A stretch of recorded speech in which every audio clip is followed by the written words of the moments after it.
మమ్మల్ని నమ్మండి. ప్రజలు గెలవాలి. ప్రజలు గెలవాలంటే ఎన్డీఏ మాకు ఓట్లు వేయాలి.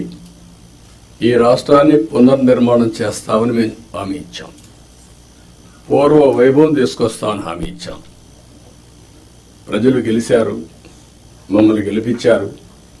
కానీ ఈరోజు పునర్నిర్మాణం చేయాలంటే గడిచిన 40 రోజులుగా, అంటే 50 రోజులు అయిపోయింది, ఇంకో 10 రోజుల్లో 60 రోజులు అవుతుంది. కానీ చాలా సమస్యలు ఉన్నాయి. ఈ కలెక్టర్స్ కాన్ఫరెన్స్ రాష్ట్ర పునర్నిర్మాణానికి అంకితమైన భావంతో పోవడానికి ఒక దశ దిశ నిర్దేశించే సమావేశంగా ఉంటుంది. ఒక హిస్టారికల్ కాన్ఫరెన్స్గా ఉంటుంది. ఈ విషయం మీరందరూ గుర్తుపెట్టుకోవాల్సిన అవసరం ఉంది.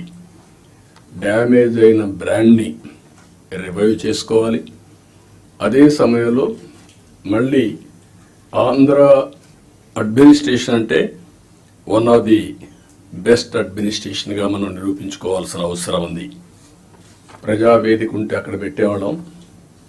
ఈరోజు బయట పెట్టడం ఇష్టం లేక ఆ రోజు కాన్ఫరెన్స్ హాల్ కట్టుకున్నాం. ఇక్కడ ఇది కూడా ఆ రోజు కట్టిన కాన్ఫరెన్స్ హాలే, మళ్ళా ఇక్కడ పెట్టుకునే పరిస్థితికి వచ్చాం. 5 ఏళ్ళు ఒక్క కలెక్టర్స్ కాన్ఫరెన్స్ పెట్టలేదు అంటే అడ్మినిస్ట్రేషన్ ఏ దిశగా నడిచిందో మనం గుర్తుపెట్టుకోవాల్సిన అవసరం ఉంది. ఇది ఒక ఆనవాయితీ.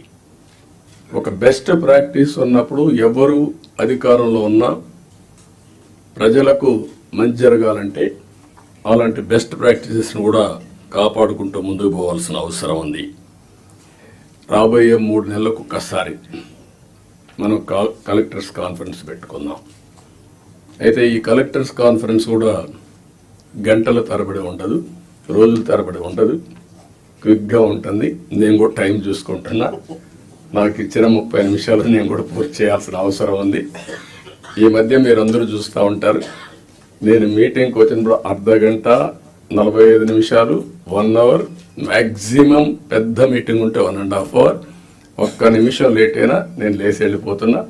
ప్రిపేర్ అయ్యి రాకపోతే వాళ్ళకే చెప్పేసి you are not up to the mark, మళ్ళీ రమ్మంటున్నా.